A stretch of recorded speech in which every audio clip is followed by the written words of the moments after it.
Hello and welcome. My name is Elder Jesai Matonda. I'm going to share with you a brief word from the Word of God. Let's pray as we begin.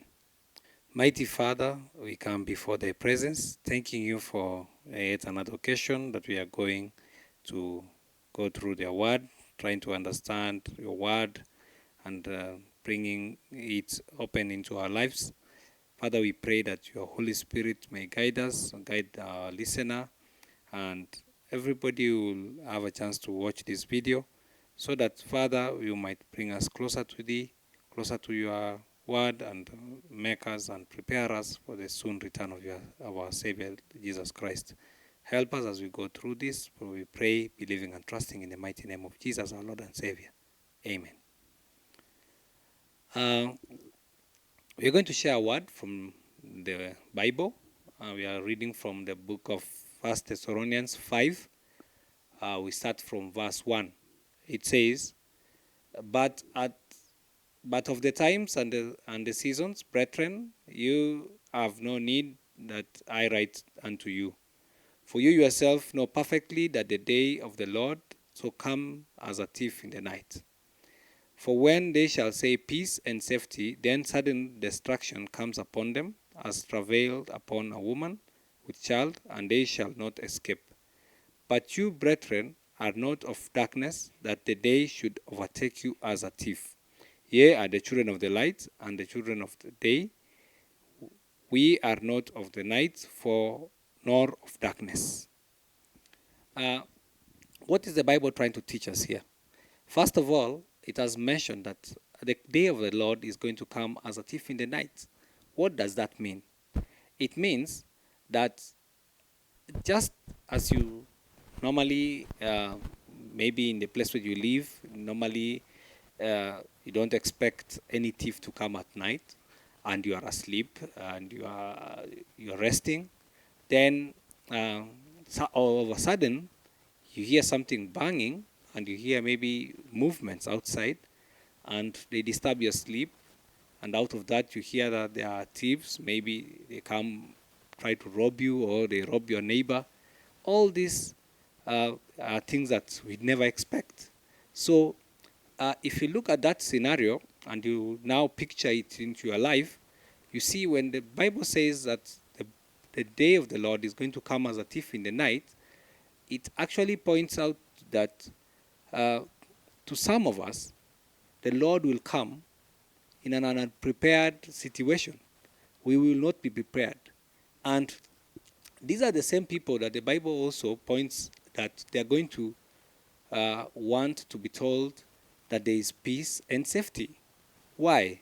Because if you're comfortable, you don't want somebody to disturb that comfort and try to tell you that, things are happening in this world, prophecies are fulfilling, the earthquake, the pestilence, the wars, all these things are pointing to the coming of Christ. You don't want to hear that. You want somebody to tell you that everything is going to be okay, everything is going to be fine. Sooner or later, we go back to normal. Sooner or later, the pandemics that are hitting us left and right are going to go away. All these are peace and safety messages.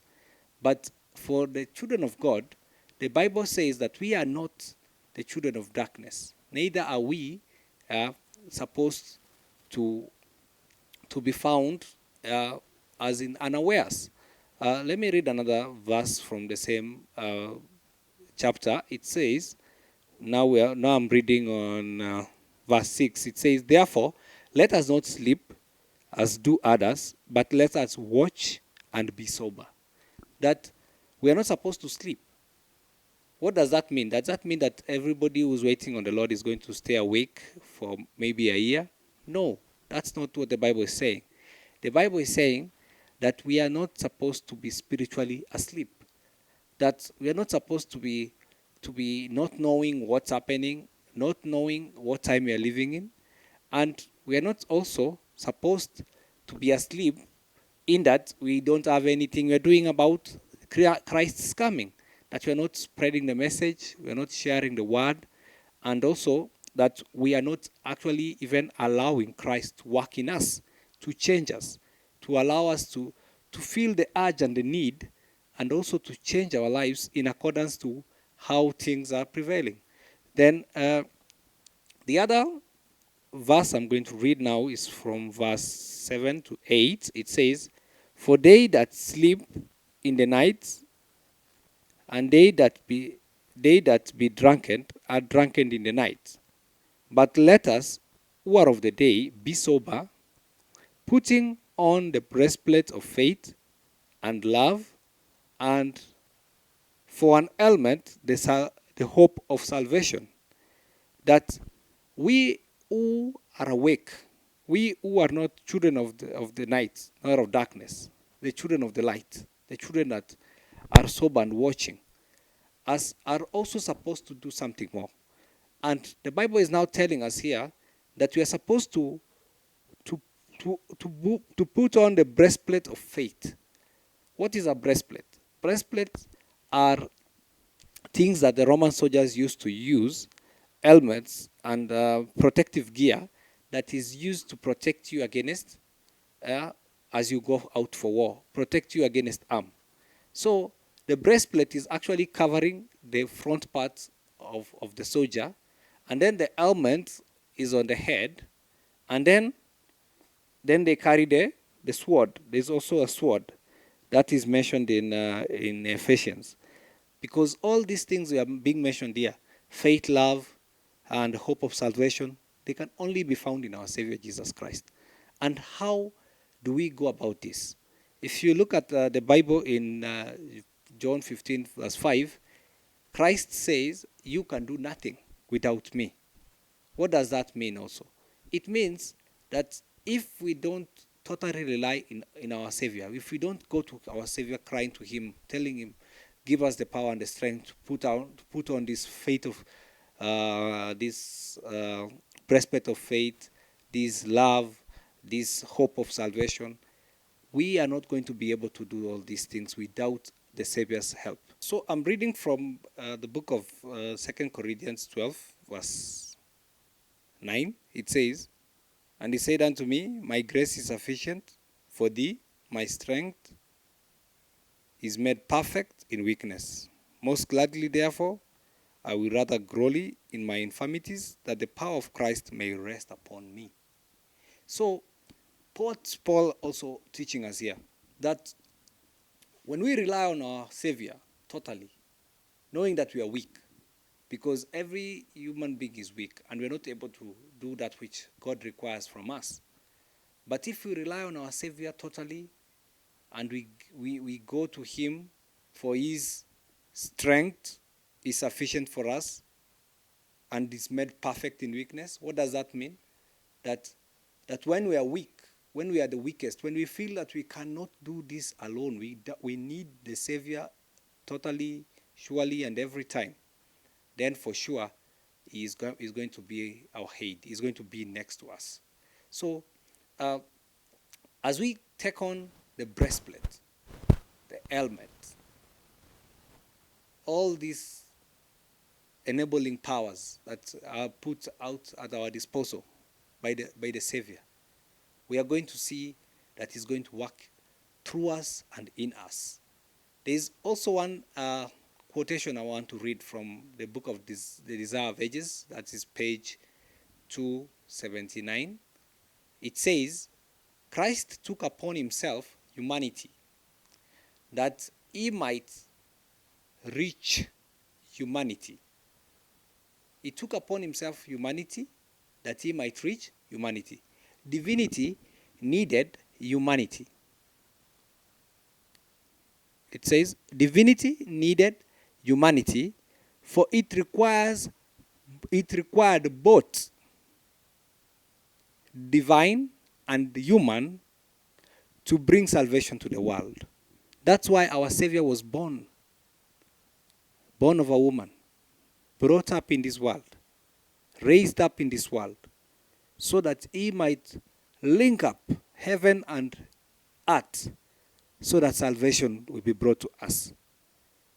Desire of Ages also continues saying, "Man needs a power outside and beyond himself to restore him to the likeness of God and to enable him to do the work of God. What does that mean? It's very clear, but I'll just try to emphasize and bring it to our understanding that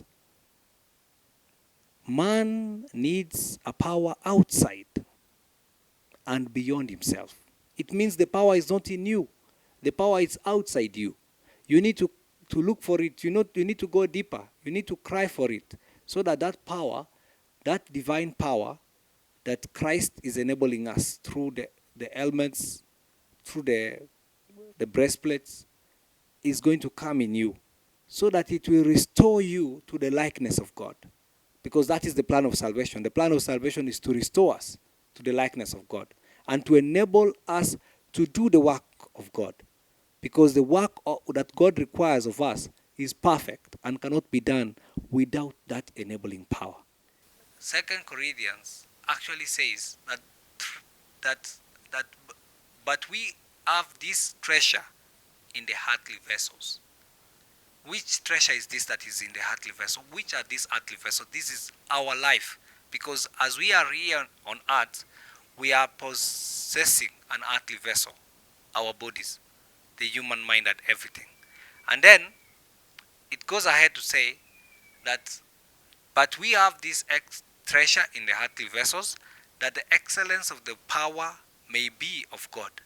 That the excellence, the power that is going to work in us, the power that is going to enable us to do that which God requires of us, is a power that is going to come from God and not in us, because it's not humanly created, not humanly made, but it's divinity and humanity working together so that the helmet and the breastplate are visible in our lives, so that that preparation, that alertness, that soberness that we require, so that we see the day as it approaches, so that we prepare our hearts, our lives, our daily undertakings, that they match up to the Word of God, that we fight those sins that easily besets us.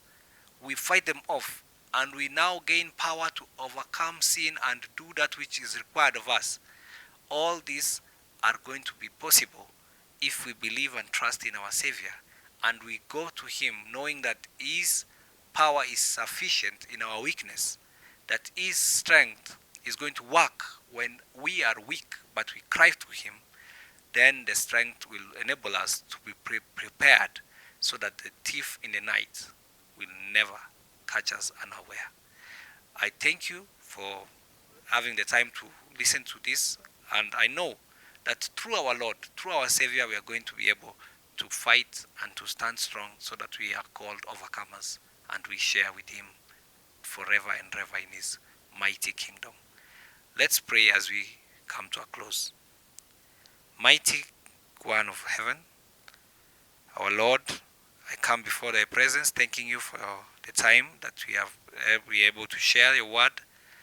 Bless us as we are going to undertake and come to You crying, knowing that we are not able without You. Give us the strength and the power so that we can be able to be light to the world and shine to everybody so that they can know You and come to You. Bless us, so we pray, believing and trusting in the mighty name of Jesus, our Lord and Savior. Amen.